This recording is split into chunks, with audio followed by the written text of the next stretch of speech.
Prisrčna hvala, da ste prišli popolnoma pravočasno v dvorano in medtem, ko mi čakamo, se bomo malce pozabavali z Voxvotom spet, torej še enkrat na internet, na spletno stran Voxvot in težko vprašanje v eni besedi ali pa s čim manj besedami napisati, kaj pričakujete od novega nacionalnega programa.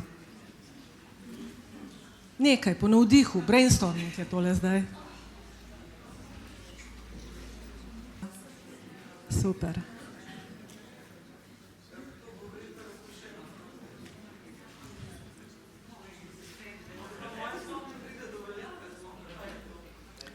Zakaj? Če sami berejo.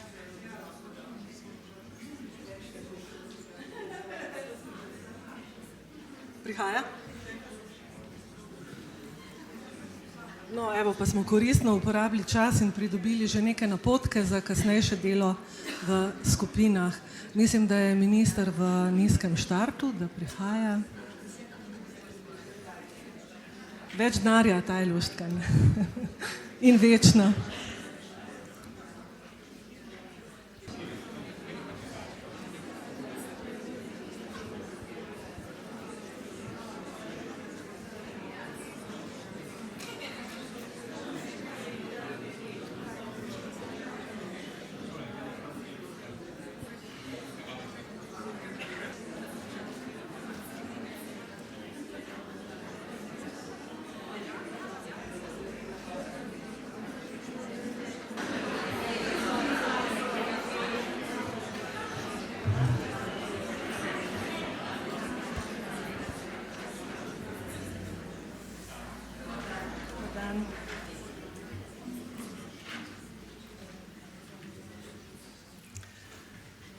Spoštovani gospod minister, dr. Jernej Pikalo, dobrodošli na našem letnem posvetu o izobraževanju odraslih.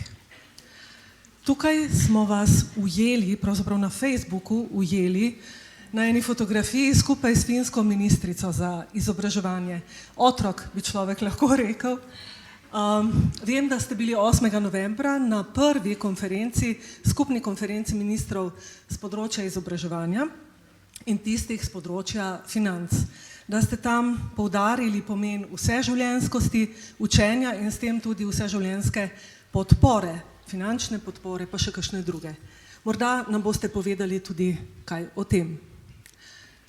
Prosim še drugo sliko. To je pa pravzaprav z Evropskega tedna poklicnih spretnosti v Helsinkih v mesecu oktobru, kjer je med drugim nastopila ta ista finska ministrica za izobraževanje, gospa Li Anderson. Povedala je to, kar tukaj piše.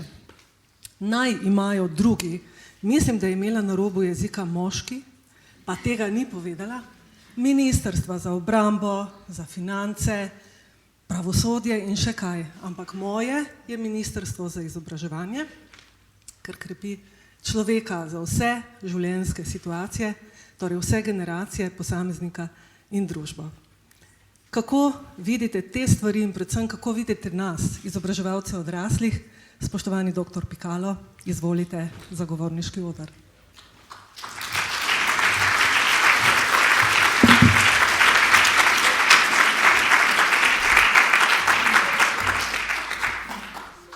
Se lahko pustite ministrico gor.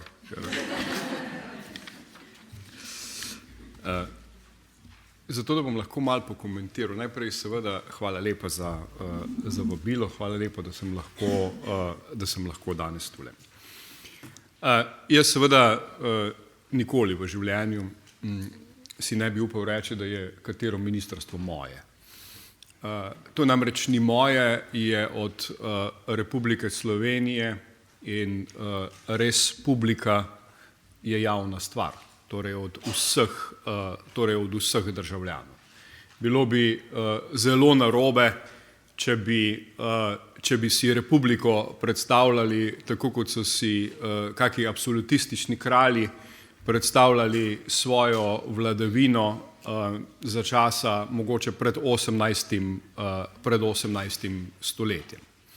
Ampak verjamem, da je mogoče to samo, kot se temu reče, izgubljeno v prevodu, ali da je ministrica, ki ima sicer izjemno natančne in strukturirane govore, kajti ona ne govori po navdihu, tako kot jaz, ampak so seveda njeni govori izpiljeni in natančni.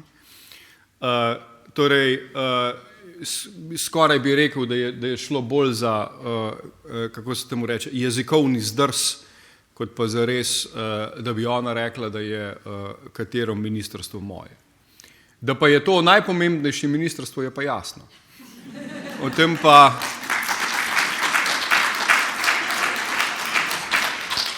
pa ni nobenega dvoma. Ne?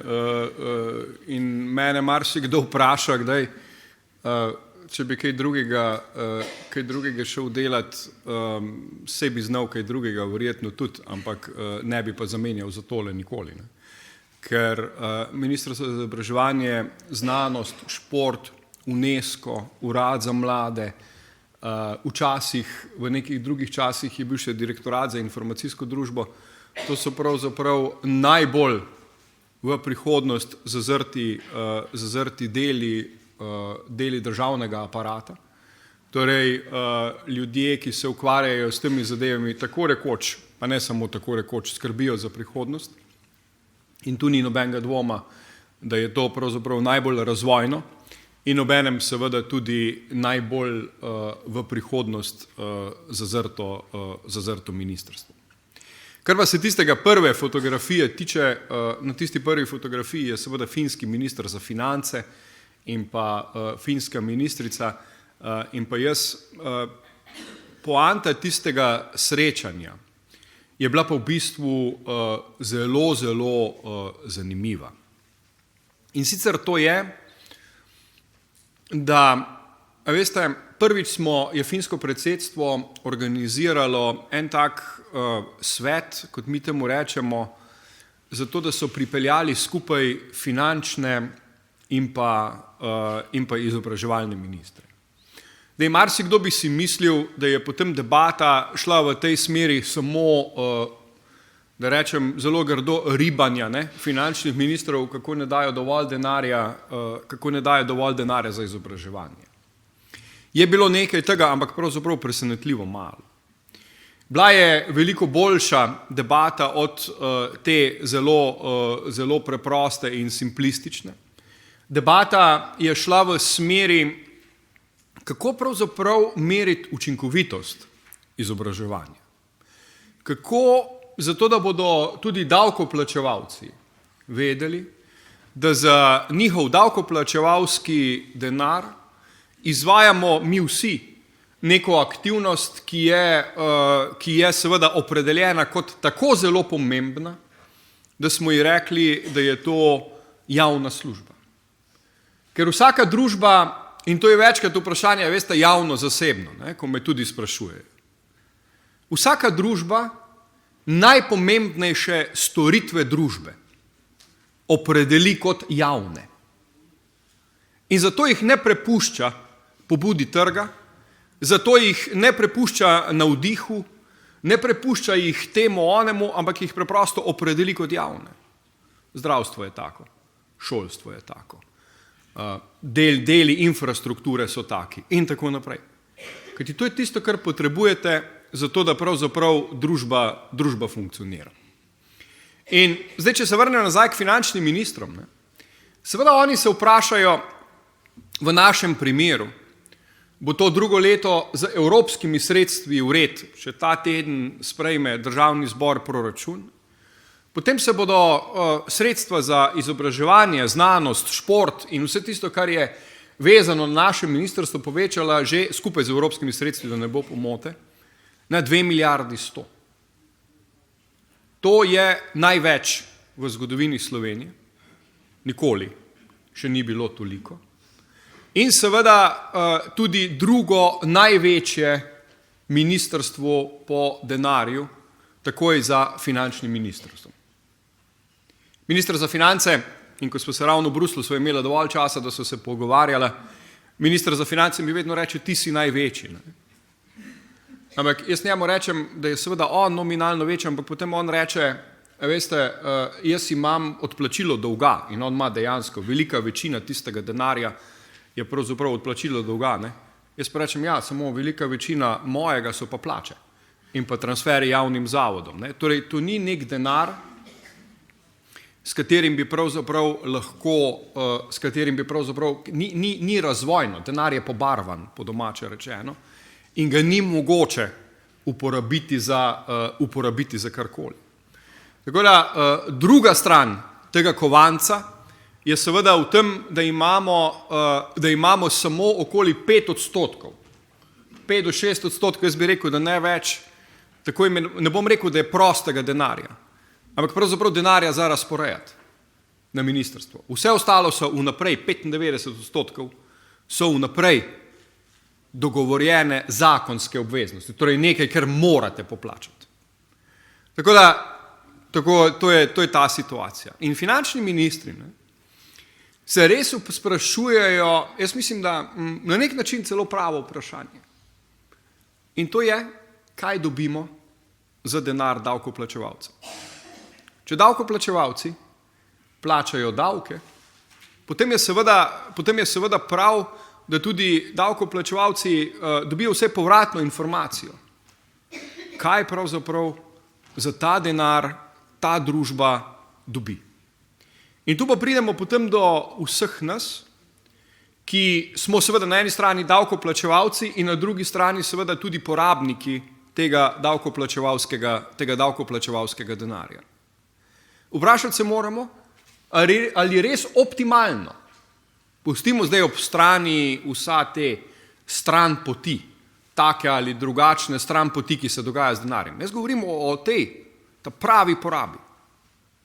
Ali je res in ali ga porabljamo pravzaprav najbolj optimalno. In tu pridemo potem do naslednjega vprašanja, ki pa je še pomembnejše. In to je, kaj smo identificirali kot ključna razvojna vprašanja te družbe. In zdaj prihajamo na naše področje, zato ker vam bom poskušal čim bolj plastično to razložiti. Na eni strani, če pogledate zelo grobo in zelo generalno, take podatke smo nedavno nazaj dobili tudi iz Urada za makroekonomske analize in razvoj. Mi smo pri tem izobraževanju, recimo temu otrok, mladostnikov, skratka mlajših, tistega, kar se imenuje formalni del izobraževanja, pravzaprav eni najboljših v Evropski uniji, zdaj, kakorkoli jemljete, ampak 3., 4. na svetu, tam med 12. in 15. mestom, med 10. in 15. odvisno, kak kazalnik vzamete, ampak tam smo, med najboljšimi. Potem, ko imamo pa na drugi strani, tisto, kar pa je vaša materija, pa drug problem. Tam pa pokazalniki, ki nam jih je tudi Umar pokazal, nam pa ne gre tako zelo dobro. Ni nam kazal, govorimo o izobraževanju odraslih, ni nam kazal to, kako uspešne so ljudske univerze in tako naprej. Ne, o tem ni bilo dvoma. Govorimo o tem, kakšno strukturo delovne sile pravzaprav imamo pri odraslih.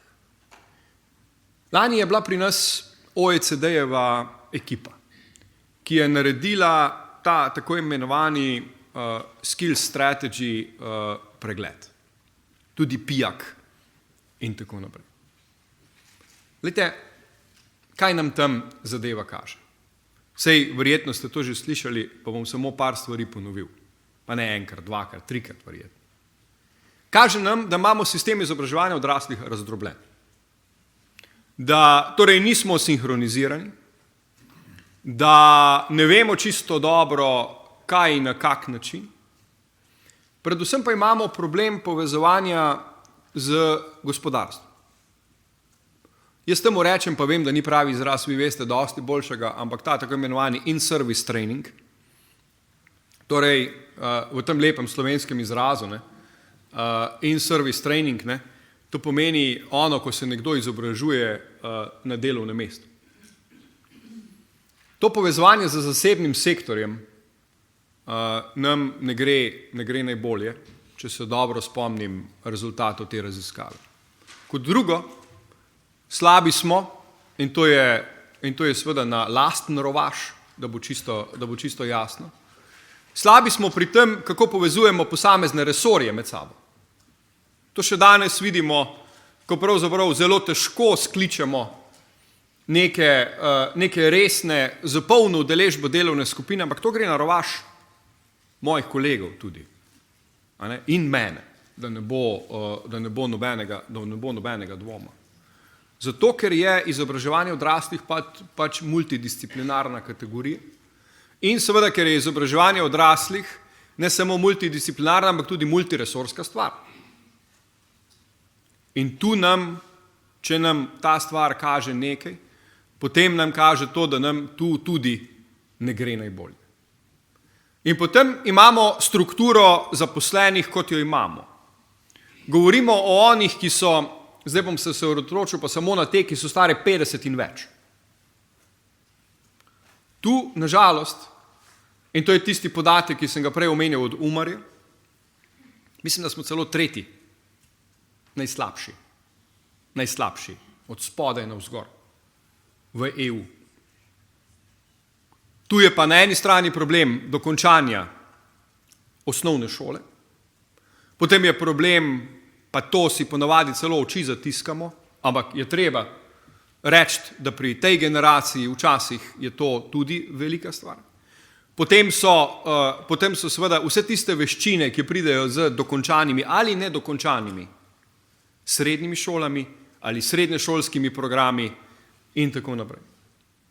V tisti kategoriji, pa če se statistike naprej spomnim, pa spet prosim, ne me tule citirati, ampak če se statistike naprej spomnim, pri ženskah še nekoliko slabše kot pri moških, ampak nisem 100% prepričan. V tistih kategorijah nam pač ne gre. Ampak poglejte, ti ljudje bodo na trgu delovne sile še vsaj 15 let. To so tudi ljudje, ki zelo pogosto padajo z trga delovne sile. To so tudi ljudje, ki so ponavadi zaposleni ne za stalen čas, ali so ljudje, ki imajo neke krajše oblike, predvsem pa tisto, kar je, slabše plačane oblike dela. Slabše plačane oblike dela. Ampak, veste, kot družba, saj ne gre samo za delo. Kot družba jaz mislim, da se je smiselno potruditi. Kot družba, če mene vprašate, je smiselno, res je smiselno vlagati v razvoj.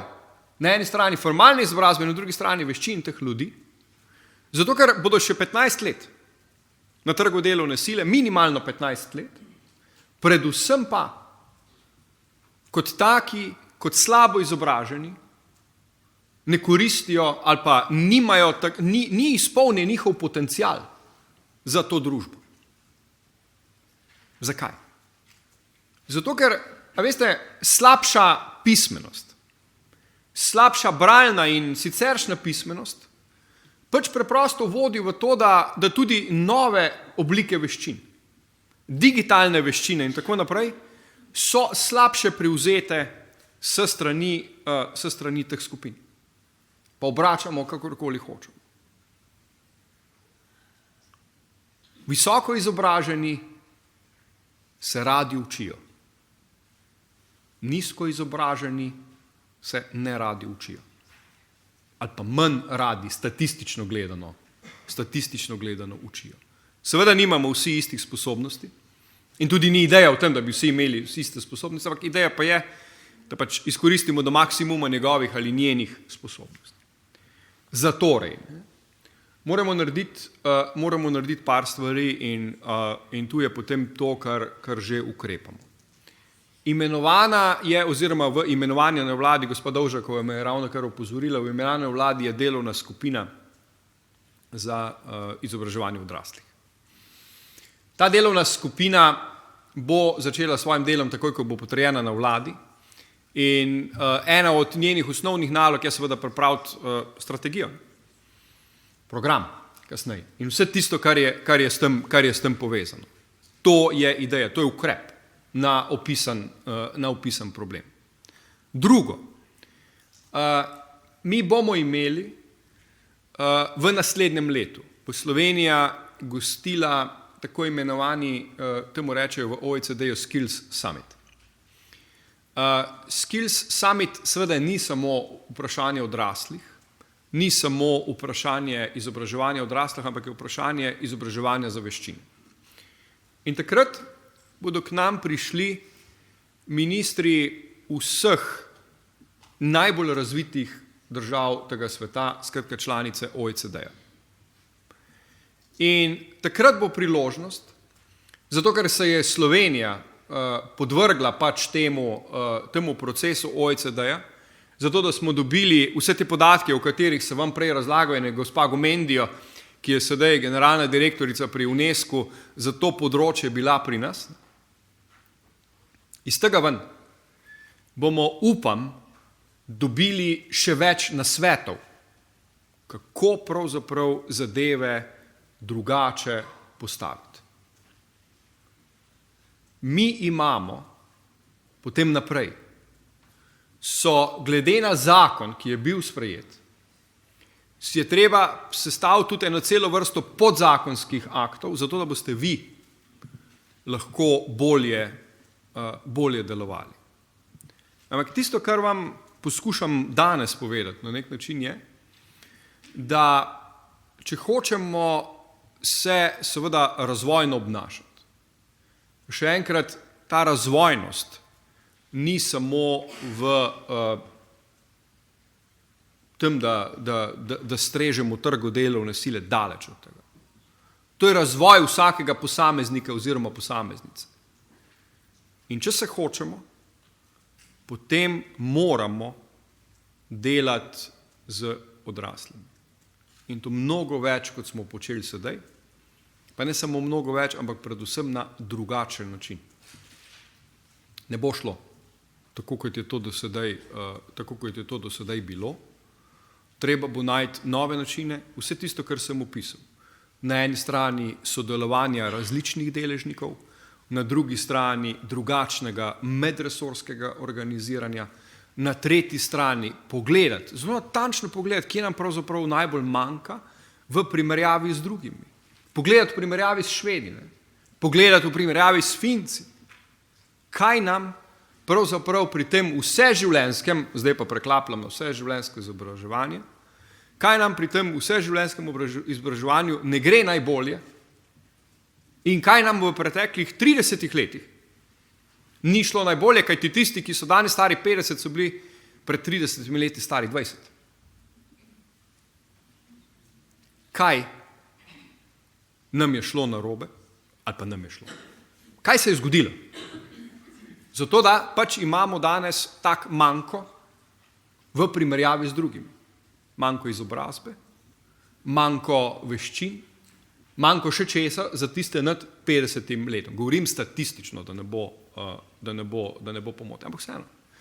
Ko se primerjamo z drugimi najbolj razvitimi, ko pri otrocih in mladostnikih jih prehitevamo, da ne bo nobenega dvoma, pa pri odraslih nažalost, kot rečeno, nažalost zaostajamo.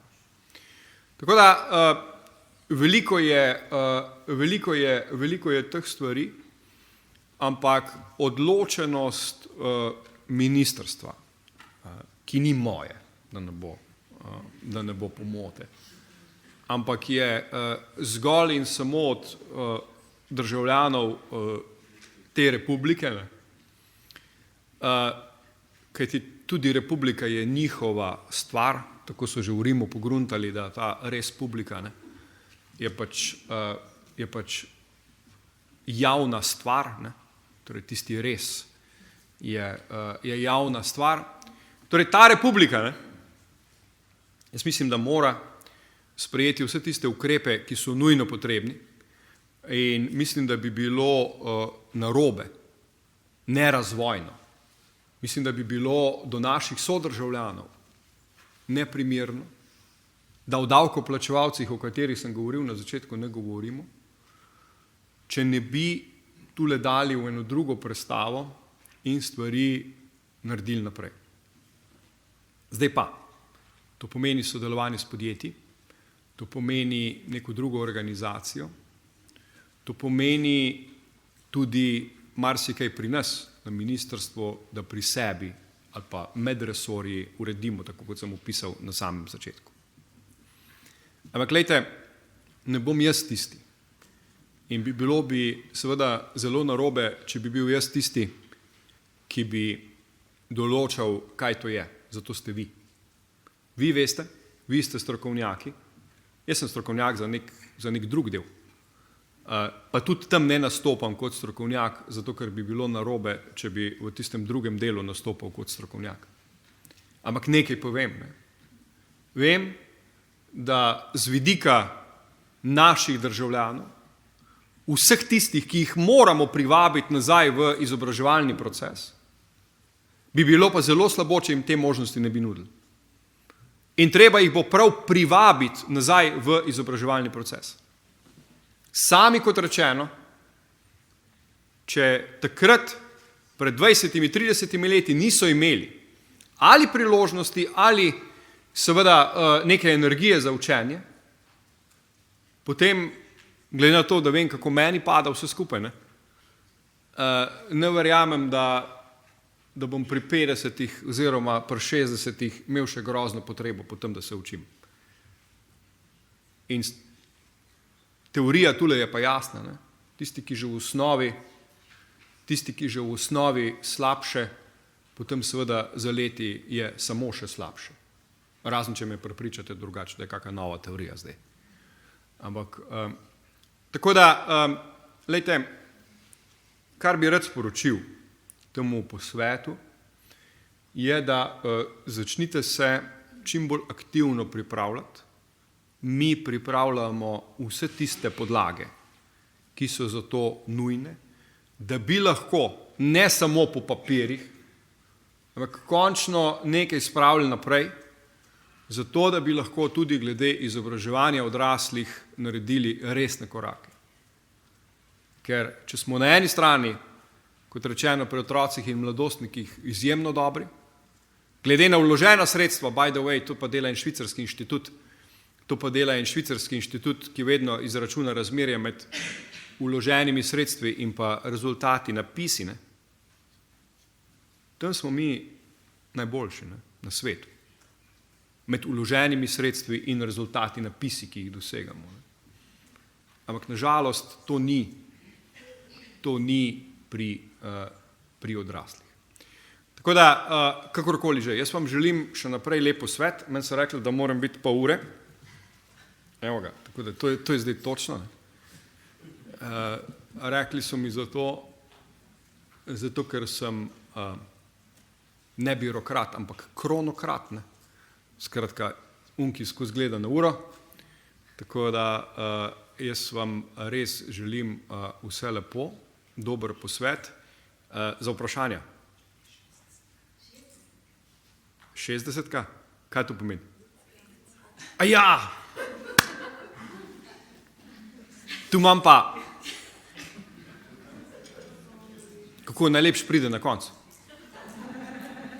Veste, letošnje leto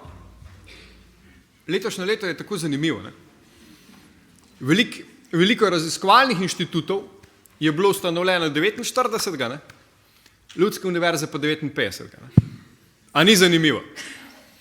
To je, očitno so tako na desetletke je to zadeva bila, recimo inštitut Jožef Štefan, Zavod za gradbeništvo, recimo, je vse 70 let. Vam pa seveda ob 60-letnici čestitam, bi zelo prosil, zato da bi lahko prišel na eno skupno, če bi šlo, ampak vem, da bo težko, na eno fešto, ki bi bila skupna mogoče, ampak vem, da je to zelo težko. Povejte. Imate povabilo 12.12. v Ljubljani, 60-letnica pa Ljudske univerze pripravlja za drugo vabljeno. Imam tudi vabilo za v Novo Gorico naslednji petek. A je tako? Ja, zato, ker imam eno drugo stvar, to je tisto hudič. A veste, in zdaj vsak po svoje, ne? A se ne zmenimo reči za en datum, pa vsi skupaj. Ampak kakorkoli, lejte, Lejte, jaz vam res želim čestitati in seveda vse lepo še naprej. Hvala.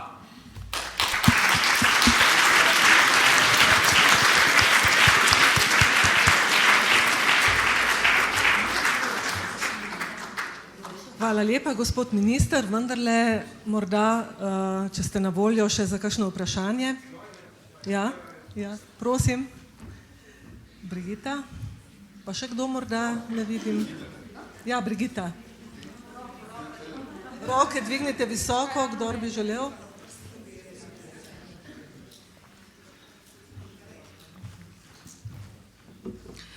Spoštovani gospod minister, Brigita Kruder, Ljudska univerza Slovenska Bistrica. Je že tako, da nekdo mora reči hvala. Hvala za vaš odličen prispevek, res ste retorik, ki ga je vedno zanimivo poslušati. In ko končate, se nekako človek počuti zadovoljnega, da je v vaših mislih izobraževanje odraslih. Danes pa ste nam pravzaprav naložili še veliko več. Rekla vam bom hvala, pa dodala narekovaje. Naložili ste nam pravzaprav nekaj način odgovornost za področje, ki ta trenutek ni najbolj v dobrih številkah, da rečemo tako, in naložili ste nam še eno odgovornost, ko ste rekli, da ne odločate vi, ampak da smo strokovnjaki mi. Ne bom rekla, da se igramo ping-pong s prenašanjem odgovornosti, ampak bi rekla takole. Vi ste poveljnik in mi smo vaša vojska. Če se ozrete po tej dvorani, verjamem, da bi nas lahko bilo več, ampak veliko nas je in marsikaj lahko skupaj naredimo.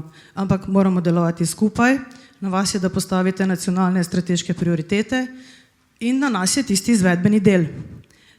Torej, mi bomo prevzeli svoj del odgovornosti, smo v nizkem štartu pripravljeni, reorganiziramo se lahko jutri, če je treba, to počnemo že zadnjih 60 let, in če smo že pri 60-letnici. Jaz predlagam, da nas povabite, pa pridemo vsi na tisti datum k vam. Hvala lepa. Okay.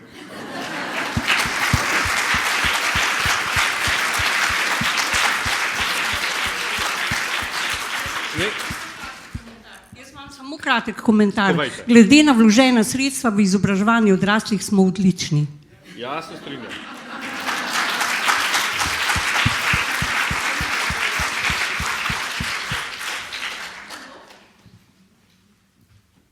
A lahko komentiram? Lejte, vam bom bilo bi zelo narobe, če bi šlo za prelaganje odgovornosti. Ni v tem smislu. Vam bom mogoče odgovoril za tisto isto metaforo, ki ste jo vi uporabili. Nekdo je lahko poveljnik, ampak preden se zares odloči in preden da vojska zleti v eno smer, je fajn, da ima kako povratno informacijo z terena. Da ve, kako se druge vojske ali pa druge čete, recimo temu tako, kako se formirajo, kje se postavljajo, kako se postavljajo in tako naprej. Z visokega poveljniškega položaja vi lahko rečete, bomo v to smer, ampak le zgrmite v propad. Zato je fajn, da to, tako kot ste vi rekli, to simbiotično delamo. Meni ni problema dati usmeritve in tudi od nobene odgovornosti, bilo bi zelo narobe, če bi človek od odgovornosti bežal, zato pa delamo vse te korake, o katerem sem prej govoril. Ampak, a veste, a bomo na ta način zaobšli to četo ali ono četo, bomo šli po tem boku ali po onem boku, v manjših formacijah, pa ni več stvar samo nekoga, ki poveljuje, ampak je to stvar tudi vodi čete in tako naprej. In v tem smislu jaz razumem ta dialog, ki ga imamo, in zaradi tega, ker pač jaz vseh podrobnosti, ki jih vi vidite, jaz ne vidim, da ne bi obšli kakšne od teh podrobnosti, ki pa je izjemno pomembna. Da je ne bi obšli. In zato je ta del. Ampak vse naše skupine, povsod, kjer delamo, tako naprej, so zelo deležniško sestavljene, tako da so tudi vključeni vsi in ni nobenega dvoma, kako bodo stvari šle. Ja. Še eno vprašanje imamo? Ja, Maja Radinovič, Hajdič, Ljudska univerza Jesenice. Jaz vam tudi en komentar, pravzaprav se tudi jaz zahvaljujem za tiste lepe strateške načrte, ampak vsekakor, ne glede na to, da ste minister omenil tudi izobraževanje za osebnostno rast, je bilo vseglih iz vašega govora slišati, da je naša prednost v učenju in izobraževanju oziroma prioriteta za potrebe trga dela. Zdaj, glede na to, da praznujemo leto 60-letnice, smo vsi malo pogledali v zgodovino, pa smo videli, zakaj so pravzaprav ljudske univerze oziroma takrat delavske univerze bile ustanovljene in so bile dejansko ustanovljene bolj zaradi potreb osebnostnega razvoja, kot pa zaradi potreb trga dela. In jaz mislim, da tle, ker se bo marsikdo z mano strinjal, da pravzaprav s tem moramo nadaljevati, pa tudi tisto, kar ste rekel, no to moram reči, da me malo zmotilo, koliko ima kdo volje in energije za učenje pri 60-ih, zdaj glede na to, da ste pa tudi rekel, da smo mi na terenu, vam jaz povem, da imajo te ljudje zelo veliko volje in energije za učenje in glede na strategijo dolgoživosti družbe, pa glede na demografske podatke, bomo pravzaprav mogli tudi tej populaciji nameniti kar precejšnjo pozornost in finančna sredstva. Ja, hvala tudi za ta dva komentarja. Zdaj pri prvem, mogoče sem jaz malo preveč to poudarjal, ampak moram reči, da bi me razumeli, ste me razumeli popolnoma napačno. Jaz bom ta zadnji. Na zadnje včeraj v parlamentu sem točno to govoril pri odgovorih na poslanska vprašanja. Jaz bom ta zadnji, ki bom izobraževalni sistem hotel podrejati potrebam trga dela. Jaz pač v to preprosto ne verjamem na ta način, zato ker seveda so potrebe trga dela vedno kratkotrajne, izobraževanje je pa vedno dolgostezen proces. In torej tudi včeraj v parlamentu sem razlagal, kako čisto vsaka družba ima škarje in kako med dolgoročnostjo in kratkoročnostjo. In seveda, če želite primere, lahko pogledate, vpis na gradbene fakultete v začetku leta 2013, in potem vam gradbena industrija propade in kar naenkrat nimate več nikogar. Ali pa še bolj svež primer, ki je pa v bistvu še boljši in še lažje razumljiv. Mi na direktoratu, sicer ne za mojega časa, ampak smo razmestili na srednješolski center naravne program farmacevtski tehnik, zato ker je Lek gradil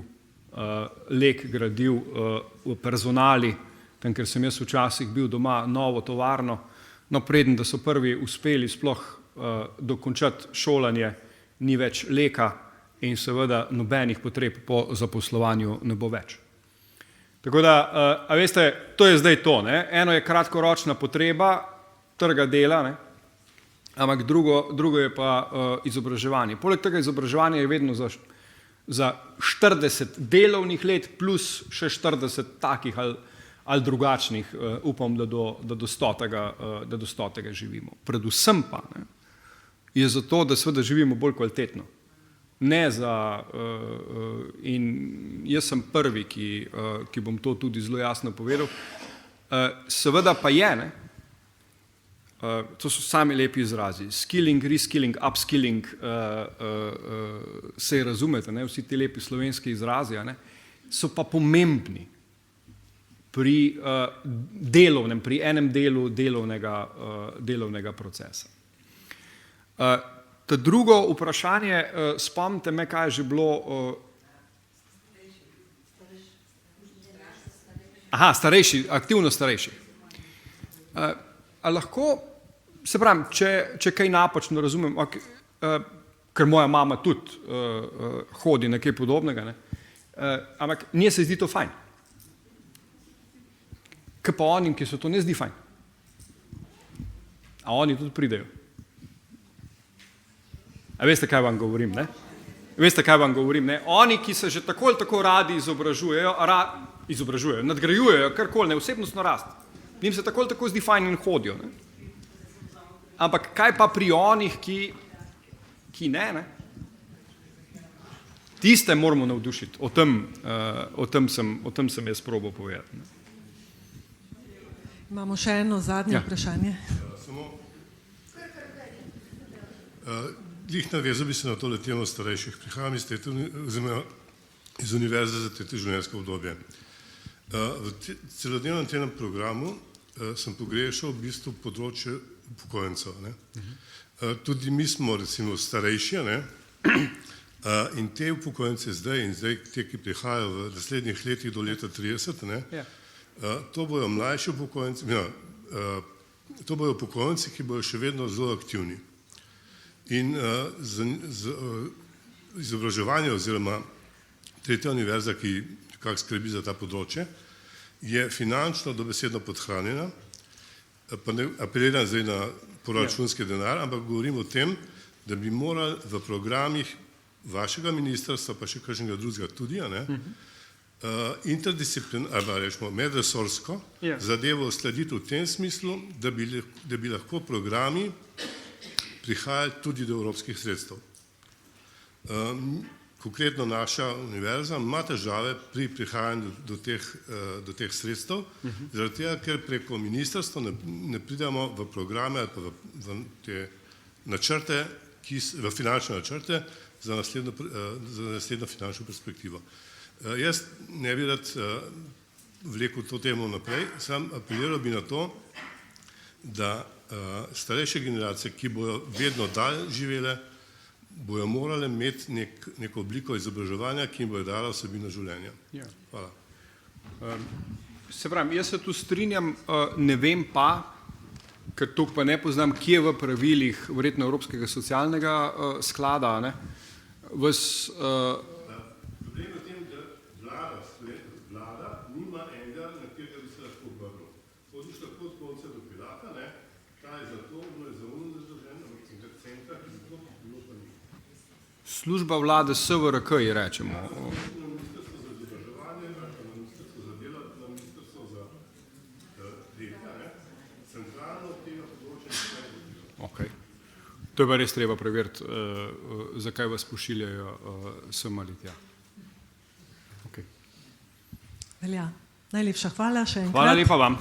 In vse dobro.